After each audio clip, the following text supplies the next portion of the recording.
could you just lay out kind of a landscape for the AI startup ecosystem world? Like who's doing what, what's being focused on, just to kind of give us a landscape of that world. That would be super cool. Well, awesome to get to be with you all from around the world. Thanks, James. I loved our conversation, and this is a fun way to continue it. Mm, Maybe I'll give you a little context on me because I'm sure most people probably don't know me much at all. I'm Matt Ridenour, live in San Francisco, 3 kids, and amazing wife here. I'm an unlikely person to be mm, having this conversation because mm, come from a background. My father was a pastor, Presbyterian pastor. We lived up in Mendocino, super small town north of San Francisco by 3 hours. We moved down to Los Angeles, kind of grew up there, and then I went to Cal Poly, San Luis Obispo, to study architecture and design, and fell in mm, love with kind of like the creative process, the human centeredness of thinking about design, mm, and through that got to actually do a lot of work. I was over in Africa doing some like medical mission stuff, and got to mm, mm, travel around the world and just kind of see the broad landscape of the world around us. mm, And then while I was in Kenya, got a job offer to come over to move to San Francisco, and I was like, mm. okay, maybe I'll try that for a little bit. I never Right, would right. have in my life dreamed that, Mm, 16 years later, I would be in San Francisco with having met my wife here and, 3 kids and a crazy. home. So, yeah, it's an interesting thing. I'll also share that, starting in the design world and now kind of transitioning, and I'll share a Mm, little bit more mm, about that, I think has just given me an appreciation for how to think thoughtfully about human flourishing, like creating experiences that are made for human flourishing. That's what I mm, think a designer's job is to do. mm, Um, mm.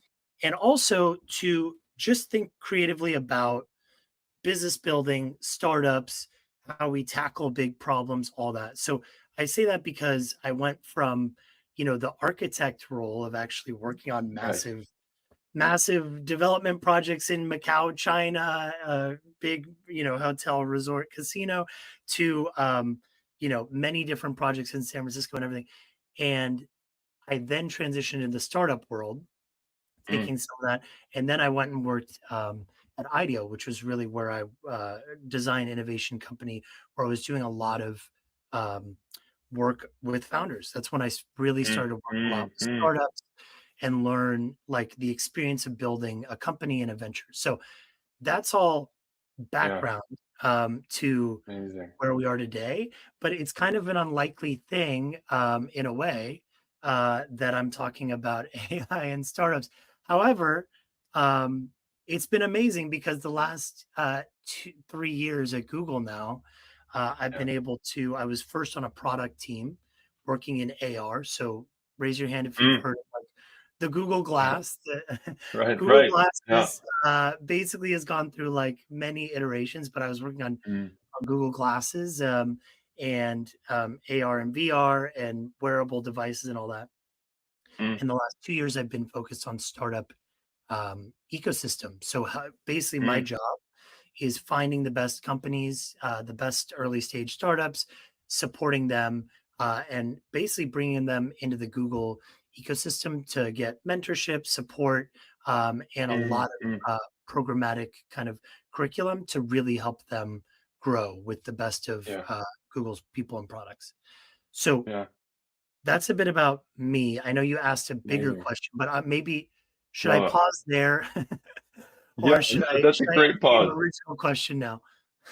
Yeah, I mean, I love that pause. I mean, I have another question that came then to mind is the connection then between the design background you have and bringing that perspective into the AI world. Have you seen any like a unique like, oh man, yeah, I see this a little differently Yeah. because I'm my whole mindset is very design. Yeah. Um, yeah, Yeah. yeah, that's interesting. Yeah, well, on that thread, I was thinking about this and I'm thinking, you know, the I think the most important thing about where we are in AI and just technology Mm, generally is I think the big winners and the people that are going to make the biggest positive impact, which I could say from a Christian lens is important to think about human yeah. flourishing, are the people that are going to understand the human experience.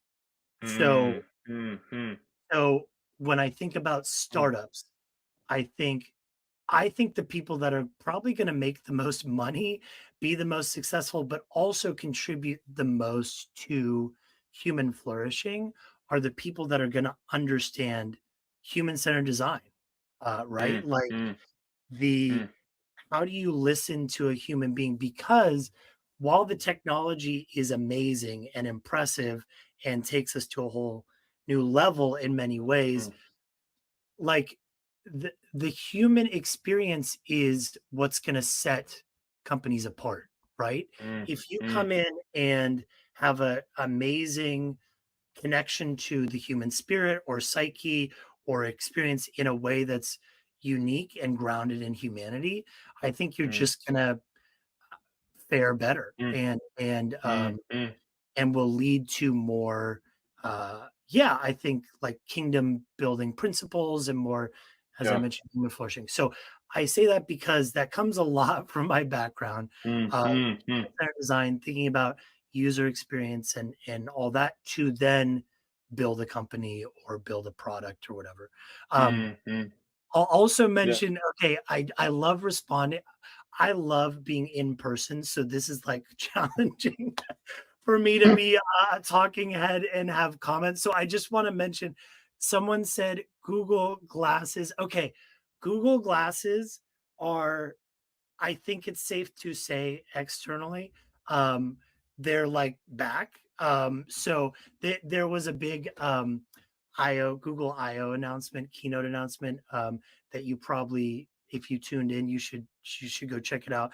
That Huh. brought up Google Glasses kind of out of nowhere. People all thought, Oh, including interesting. myself, thought that it was gone project, and all of a sudden it was like on the main stage as this kind of secret surprise. So there are things coming, and actually, Interesting.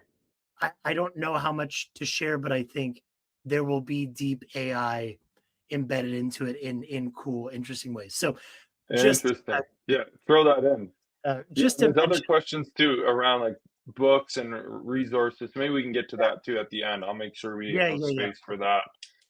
Um, maybe then go shift over then to that landscape question, yeah, just because yeah, questions I often get are, okay, who is doing what? We're trying to understand where should we be focused. So even that human centric comment is a really fascinating. Like, okay, from Matt's perspective, what he's seeing, yeah, let's not lose sight of that. And it is so easy to yep, lose sight of that. Are there other kind of things like, hey, I'd be paying attention to this because yep, this is what I'm noticing? yeah, That'd be totally. cool. Yeah. So okay, so the startup landscape. So raise your hand in the chat or something if you've heard the word AI this week somewhere in the news or so. Um, anyone? Yeah. Okay. So I see I think some we're thumbs. gonna get lots of thumbs Okay. up on that one. Yeah. Yeah. Lots of thumbs up. Okay. Raise your hand also if that wasn't the case 5, 10 years ago, where you were seeing AI, Right. everyone talking about it, right? Yeah. Okay. Cool. Totally. So I'll just start with this context. AI is totally not new. In fact, if you Yeah. go and Right. literally, if you Google the start of AI, the history of AI, you can see like groundwork for AI, 1921, like thinking about you check playwrights writing about universal robots. 1950s, Alan Turing with the Turing test, which we still Mm, talk about for like as a yeah. test to find out if computers have uh, human-like intelligence. That is like the Mhm, test. That mhm, was 1950. This is mhm, mm, 75 years ago, right? mm, So, I say that because AI has been a thing, maybe not always called AI, but like thinking about networks, deep learning, all that. In fact, there was an AI boom in 1980. Mm, 1980, mm, like 40 years ago, there was like a huge boom, and then there was an AI winter. And so I say that because in a way, it's not new. yeah, And yeah, also, it's totally new.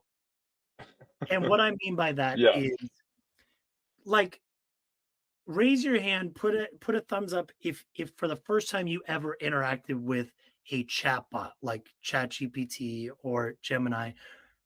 Raise your hand if you were just blown away.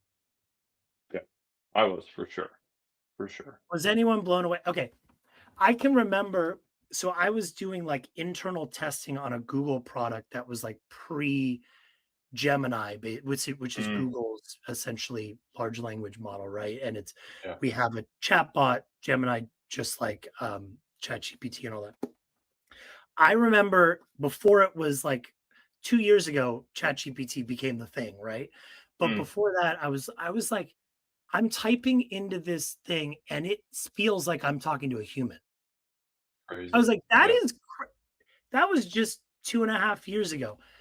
yeah. Now here we are at ChatGPT landing. I think was this moment in humanity when Mm, everyone was like, "Oh my gosh, yeah. AI." Like, I've seen all these movies about robots taking over Right, right. and heard all this talk of like the future of computing and artificial intelligence. Um, I was It was the first moment that the collective, like almost universal world saw a thing that was like Mm, human computing that they could interact with, mm, that was like, this is like talking to a human. yeah. And and then it became 100 million users faster than anything else in the whole world. And now we're in this AI boom, right? Like, you Yeah, cannot stop crazy. the AI race from, of course, startups, which again, I'll get to your original It's all question. good. This It's so context, great. exciting Yeah, to talk about startup landscape. Also, of course, every headline right now. yeah, Raise your hand if you've seen a headline about a major tech company investing in AI like yeah. today. Every day. Yeah, It's yeah, literally every single moment, right? I mean, Google, Microsoft, Meta, like Nvidia is now like the third largest company in the yeah, world. Like, yeah, this yeah. is crazy, and this is only the last 2 years, right? 2 Mm, years, mm, basically. But I mm. say that because it's in the context of 75 years or so of computer development, right? Okay, Yep, so yep. there's that. I think what ChatGPT did, OpenAI, is take all that was happening, that has been happening, including like, and I'll say in all this, I am Mm. I'm not speaking as a Google employee. This is Yes. not like Yeah, my part of my job right now. This is more, I yeah, happen to work at Google, see a lot of cool things, and be a believer that wants to, explore this together. totally. So, but Yep, Google's been doing unbelievable advancements for years and years. I mean, like Alpha yeah, uh, Go, that won like the Go championship in 2015, and yep. developing all these amazing things that are basically the bedrock of a lot of artificial intelligence. But I think what happened with Chat GPT is it ignited the human imagination Mm, mm, about mm. what could be possible. Like, I feel like I'm Yeah. chatting with a human being. It has almost all the world's knowledge in one Mm. place. And it's like an expert. It's like talking to an expert on every single subject Everything. in Yeah, one little, like, you just couldn't yeah, do that before, right? yeah, yeah. So, so I think the AI boom is in many ways like, oh my gosh, there's now a human imagination about what's possible. And Mhm. so right after that, it was like venture capital, like Right. all this money, crazy valuations for startups, like building any kind of, almost random Yeah, solution. yeah. Okay, so that's all context to where I think we are now, which is it's really exciting and interesting and Mm, constantly evolving in the AI landscape and specifically the startup landscape. I think mm, what I'm seeing that's cool mm, is the companies, and I'll come back to the human centered element, the companies that are finding a real problem, not just like yeah, it's good. whatever it might be that is a cool technology. If you're Mm, just technology first, I think uh, you're probably missing out and probably don't have a long-term sustainable opportunity.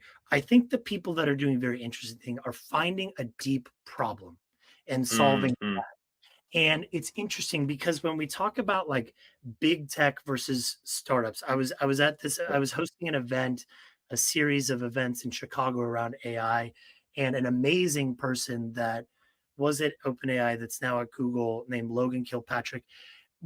He was our main mm, keynote speaker, and someone asked, "I'm a startup. What keeps me up at night is can't a Google or a OpenAI or a Meta come in and just take over my start, like basically build the same thing as what I'm building and put me out of mm, it."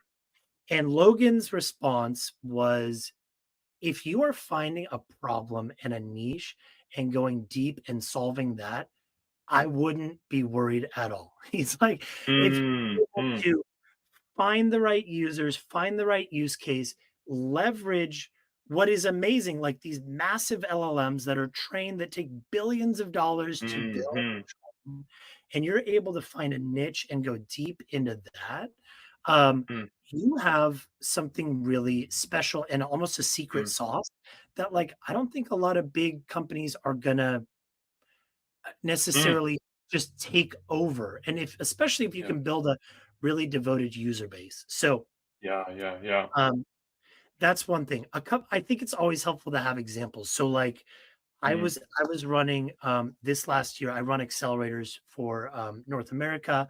So basically, finding the best startups, bringing them in, selecting just a handful of them from mm, hundreds of early stage companies, and then helping them grow with Google mentorship and demo days and venture capital. All that. We had 15 amazing AI startups that were across, cybersecurity and mm, healthcare and um, uh, all these cool use cases. mm, A couple that I think are just really interesting to think about that I think are mm, taking a problem and then solving it. So there's this one company called MBU. I can mm, send out the link to this too. They are mm, taking on the $70 billion um, construction waste industry, which is architectural drawings that are not mm, coordinated with construction drawings. This seems like so simple, but mm, literally, like when an architect draw, and I'm a former architect, so this is cool to yeah, me. When an architect draws up and red lines, basically says like this is wrong, that goes to the contractor, and often those are mm, out of date with each other. They aren't synced. And so the contractor goes and builds, but mm, often the mm, two sets of drawings are not connected, and an architect needs to go and spend hundreds of hours just checking, mm, is this note the same in this set of same, drawings, that set of drawings. huh, AI is good at that. Like, mm, mm, we should have AI checking between these two sets of drawings and telling you and flagging this is an issue. And so they are already mm, selling basically tons of software, saving contractors millions, literally millions of dollars in a project just by coordinating the mm, drawing sets between them. mm, That's mm, a cool use case for AI. Also, mm, there's things mm, I'm super excited and bullish on healthcare implications, right? Like, mm, mm, um, you can scale up doctors, like the wisdom of thousands of doctors that can be at the fingertips mhm, of one, like, early residency doctor that can basically immediately find out from, thousands of charting a really complex diagnosis that maybe they couldn't figure out, that they can have at mm, their partnerships. There's a company called Glass Health that's doing exactly mm, that. They're helping clinical decision making and taking the wisdom of like 10,000 doctors to help mm, patients, and ultimately getting back to what we were talking about at the beginning, human flourishing. This is such a cool human flourishing use case, right? Like mm, mm. scaling up doctors or even connecting like electronic health records, which by the way, the like maybe people here are in the medical industry. I heard recently that the medical industry is the fifth least digitized industry in the world Mm, after mining. Like going into the mines is mm, more mm. Wow. digital digitally connected than healthcare. So that isn't good for patients, right? That isn't good for Mm, us. That isn't good for human flourishing. AI, I think, can make a huge dent, and there's a lot of people focusing on that. And by the way, I think it's a mm, massive industry. It's mm, 18% or something of GDP in the US. Um, mm, it's mm. also, I want to put a global lens to this as well. I, I'm not only interested in solving US problems, there are many. Um, Yeah, Globally, there's just massive opportunities here for yeah, AI with, yeah. of course, healthcare, but um, there's billions of people that are living in extreme poverty that are Mm, at risk of like even cybersecurity attacks that could like really displace their families. Like mm, there mm. are billions of people that haven't heard the gospel in a compelling, customized, language and culturally appropriate way. AI Yeah, can do those things. So yeah, yeah. I'm Mm, super excited about the mm, people mm. that are taking this on, tackling this head on. And oh, by the way, if you're building on the forefront of this, I think there's massive potential to grow a Yeah, big business, solve a big yeah, that's problem, great. and lead to human flourishing. So, Do you, yeah, yeah, and do you sense, I mean, I'm not asking you to predict the future here, Matt, but like, yeah, I was just in a conversation with someone yesterday, just reflecting on like the dot-com boom and just like the yeah, insane amount of capital going in at one time. And it feels like it has to hit a point where yeah, something drops because it yeah, feels unsustainable. And like the yeah, returns you'd have to get and capital. So, yeah, um, yeah, yeah. yeah, I'm Um, just kind of thinking like, yeah, what are those conversations like? Like, has it yeah, gone like, because you can go too fast, too quickly, and then, yeah, yeah, yeah. Of course. um, No, yeah. great question. I think it's funny, we're already in a mini pullback right now, right? Mm, Like mm. things went totally crazy for 18 months, like Yeah. off the charts in big tech and in startups, capital and all that. I think we're already seeing a moment right now for the last Mm, quarter or so where, investors are basically like, okay, where's the beef or whatever? Like, yeah, right, right. where's the ROI? Like, Yeah, yeah. I I think that's already happening.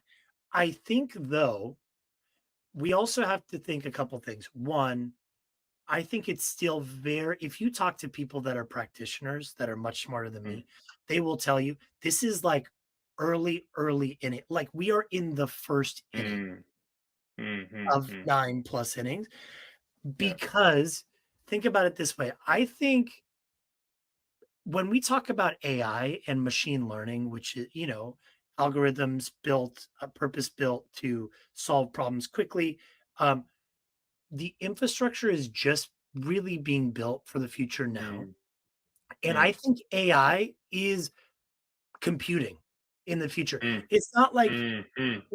its own right now it's its own industry that's Yeah. growing rapidly. Think about the implications across everything, like government Mhm. structures and our all of our social media, Right, every right. way that we connect digitally, but also as a society, right? Mhm. Like artificial intelligence, for better or also for worse in some ways, Yeah, is just going to touch every part of human society. And yeah, so yeah. I think if you have that lens on it, I think it's Mm, early innings. I think it should Yeah, yeah. show ROI and it should solve a real problem. But I mean, why would big tech? I'll put it this way. I've heard people say like there have been other booms that were like really big. Like think about blockchain, Bitcoin, Mm. all that. Yep, yep, That big tech didn't really embrace, like didn't yeah, yeah, really yep, go deep on. AI now is like every single major company is putting billions, billions, billions. yeah. I mean, Microsoft and BlackRock yesterday just announced a $30 billion AI fund.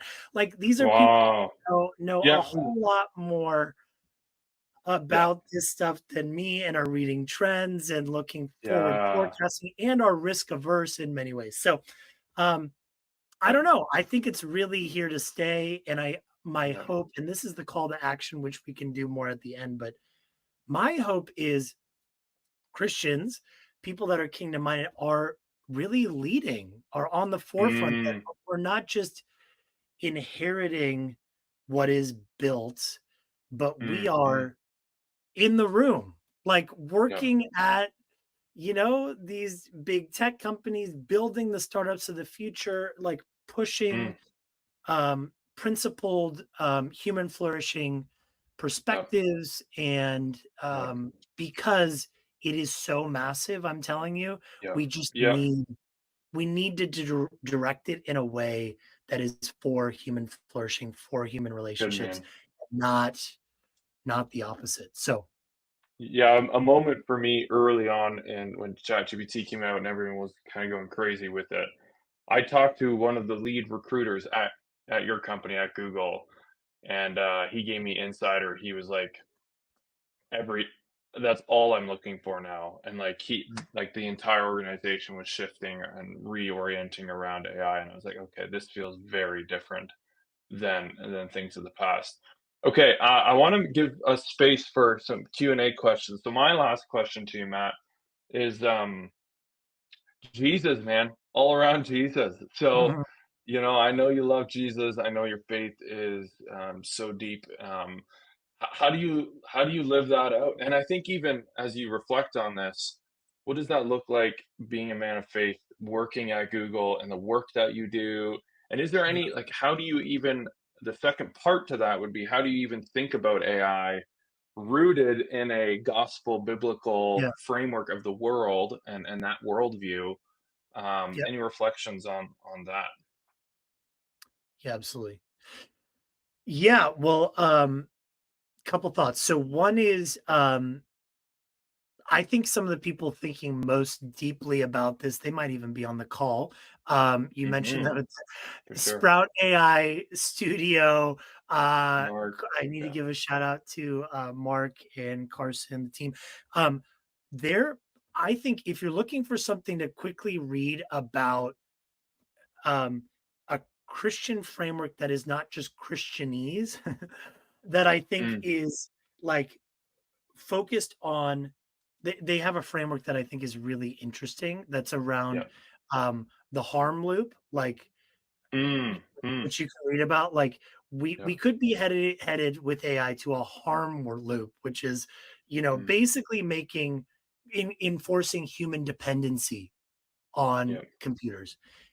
But reframing that as believers and people that care about human flourishing, they are looking at a care loop, which is really around cultivating um, deeper connection to human flourishing by having AI be a support system, but not become a dependency. Where, like, as an Mhm. example, you can imagine like the movie Her, right? Like Yeah, literally people falling in love with robots. yeah, Like that yeah. is, I Not think, the obviously future. That is something that is, not like, that is here. yeah, Yeah, like that is something that is too far for human beings. Like, I don't think that's good for the human yeah, heart or soul. yeah. And so, That's right. how do we put boundaries around it and direct that? So, I would definitely check that. I would also say, here's my thought. I think two things. One, I think you would be shocked. I've been in Christian circles that were like, "You're at Google and you're a Christian? Oh my God." Like, they couldn't believe it almost. Yeah, Um, yeah, which is funny, but I yeah. think I wish there was more. Like, I wish there was more Mm. people that were really um, pushing the boundaries of how we can think about technology, really excellent in their craft, really like Mm, amazing professional leaders, which there are many, but I'm just saying, and also going into the marketplace and being a part of these product discussions. I'll tell you mm, a mm, really cool conversation I just had last week. Um, mm, some Oxford professors who are helping lead the Oxford theology department are putting mm, together an AI ethics summit course basically to help mhm, AI practitioners who are trying to think from a biblical lens but are working at like a Google or a Meta or whatever. How do you bring biblical frameworks into your day to day? And mm, the conversation was amazing because mm, there was two other Googlers there that were not me that are in like pretty senior roles that are mm, having to make decisions, and they happen to also be Christians. And they were talking about there's a real challenge when you're not, for the most part, you're not the only you most people around you probably don't hold all the exact same values as you in yeah, the room. And yet you're trying to steer um important product conversations and discussions that have to be for the benefit of many, right? Like mhm, beyond just like a Christian enclave or from a Christian perspective. And so mm, those are really hard. Like there's a lot of things that are very mhm, clear that are like extreme cases, like we should not be allowing like, you know, really bad things, sexual exploitation or mm, something online. There's a lot of 99% of this person's role is the gray area of like, is that mm, okay? Is mm, that not okay? mm, Do we come to consensus? And it's easy to point the finger at a place like Google from the outside and be like, they got it wrong on this. Fair. That's fair. It's mm, also mm, really, really hard. It's yeah, really hard, especially when you're yeah, around um, just a big company, right? And mm, so mm, I would just say like we need more of this thinking in mm, AI in the future of technology, inside big companies, but also outside building this stuff. So, and the mm, last thing mm, I'll say is for me, it all comes back to like for my faith, it's like it is mm, about building community. I know we wanted to talk about community. Like mm, human beings are longing for like we're lonelier than ever, right? Like yeah, social yeah, media was like supposed to connect us more and it just has not in yeah, many ways. And so yeah, you could see two pathways going forward. There's a mm, pathway where we just continue to get less connected to humans because we're reliant on computers more and like form mhm, relationships with them. There's another path, which is I hope and I pray that like we start to ask as a society bigger questions. Like, mm, what mm, is it to be a human now? mm, That's mm, a good question that yeah, I think is coming to the forefront. And more yeah, people are willing to open up conversations around that, which I think mm, can lead to gospel conversation, which can lead mm, to mm, I think we have the most compelling story on earth, right? I think yes, we should like 100%, there is a yeah, creator that made us, that cares for us, that loves us, that wants us to flourish, that actually has a mm, purpose, a real purpose for our life, mm, mm, cares mm, about that cares about the entire world. That is a much more compelling narrative than a lot out there. yeah, So I wonder how we can lead with that. yeah. And yeah, Great, man. That's cool. Well, one of the last questions I was going to ask you before we finished was how to pray for you, and I think you already answered that. It's praying for you in the gray, praying for you in the gray, man. yeah, yeah, yeah, Well, let's take a couple questions before we wrap up. So again, everyone, I'm going to the Q&A in here. I'm just kind of doing quick reviews on kind of what's near the top. So if you see one, first one there, Matt, is just, are there any ML or AI tools you highly recommend to a nonprofit startup? So yeah. there'd be several nonprofits on here, and a lot of great nonprofits are starting up in this space that we're supporting, we're connected to. Yeah, any tools that you've got access to that you would say, go do this, go check this out. Yeah. Yeah, there is so google.org, our Google Philanthropy has a ton of resources. They, of course, give out capital. And Mm, also, they're making free and available a lot of cool things. And they're leaning heavily into AI right now. So definitely go on to mm, mm. google.org's website. Also, just Google's website, the some of our AI principles and stuff can be really helpful. And there's a lot of free tools. There's a thing called Cloud Skills Boost, which Okay. is like free content modules, tons of stuff on there you can go watch. There's also like Coursera courses on AI that are really, really helpful. So I would definitely Mm, start there. There's a ton of free content. Yeah. So Cloud mm. Skills Boost, google.org, and Coursera all can be really great. Yeah. Okay. Um, yeah, I'll pull up this second one. I just realized I can show on stage what the question is.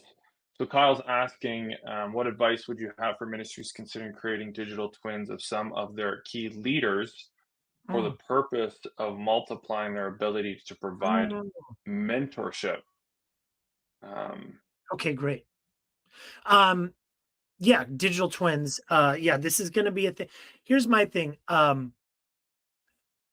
We can either like try to fight against where things are going, or we can mm, use the tools that are there for good purposes. And so mm, um, I just think whether it's the right thing or not, like this is where things are headed is, mm, you know, AI agents are going to be like doing a lot of work for us. There's going to be digital twins of people.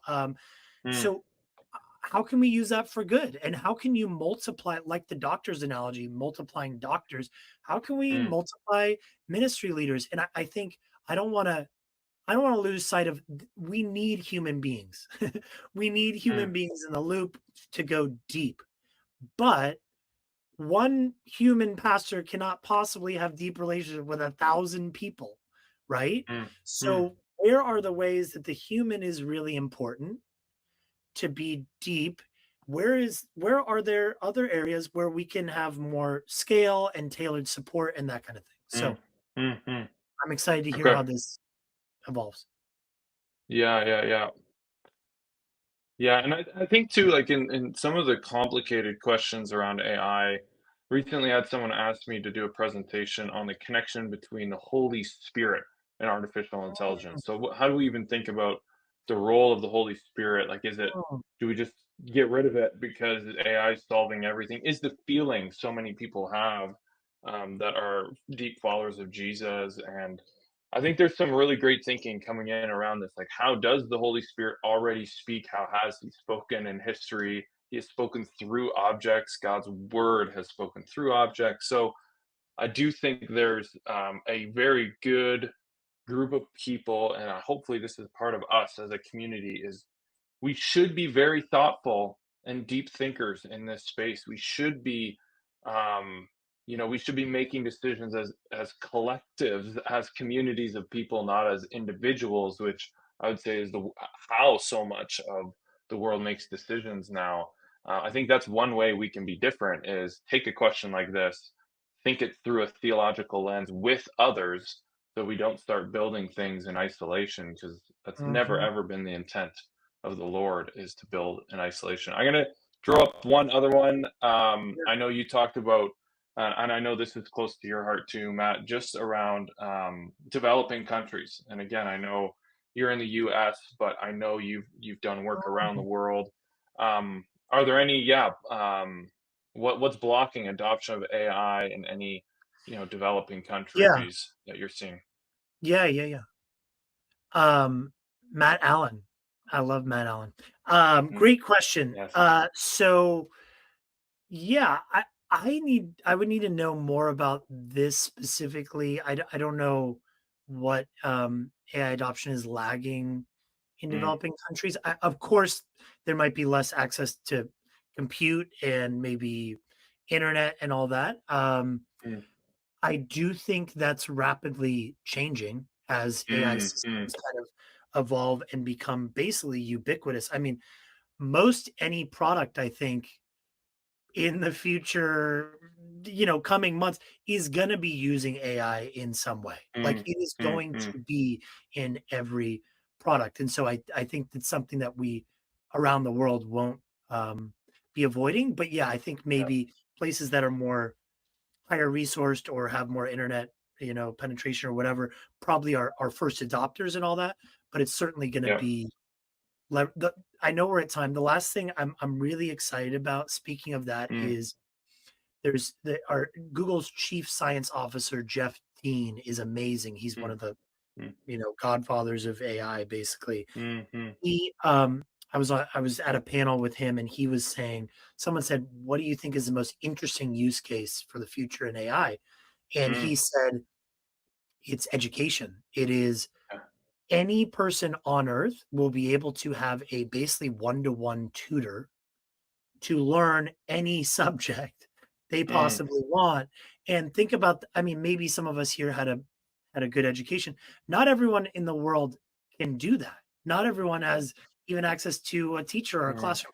So thinking about any child around the world being able to in the future have access to like tailored education to help them mm. learn and grow and flourish, that is really, really cool. So my hope is with Cool. all this, the Mm, last thing I'll wrap up is that we can lean into those amazing human flourishing use cases and mm, build mm, for that and mm, steer away from some of mm. the, less human flourishing, more nefarious things. Like how can we be in the driver's seat more and Yep. steer that conversation?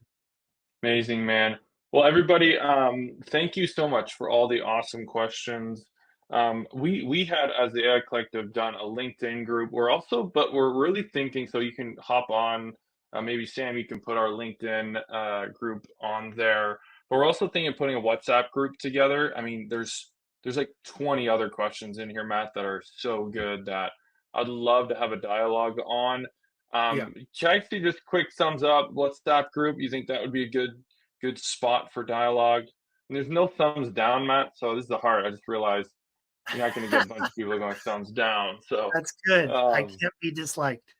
yeah, that's right. That's right. Well, let me pray for you, man. Really a prayer of commissioning for you, Matt. Really praying you through in the gray, particularly. And so, everybody, if you're online, take a minute with me. If you can, avoid distraction. If you just take, it's about 1 minute.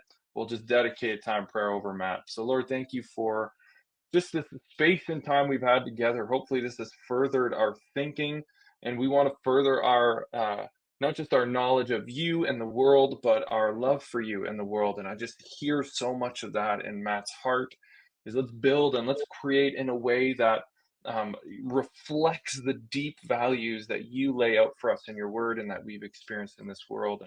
And so I pray a dedication over Matt now as he moves into this final quarter of the year. Lots of demands on his time, lots of expectations at work. Lord, that your Holy Spirit just come on him in a fresh, powerful way. A peace comes over him that he goes into this final year and it's just different than the rest of the year because something even more than he even imagined came for him. And Lord, that would be you and depth and love for you. So we collectively pray now for Matt. Be with him closely. Pray over all these things we've discussed. We want to see this world be more like you, Jesus. So help us see our part in that. I love you, Jesus, so, so much. Amen.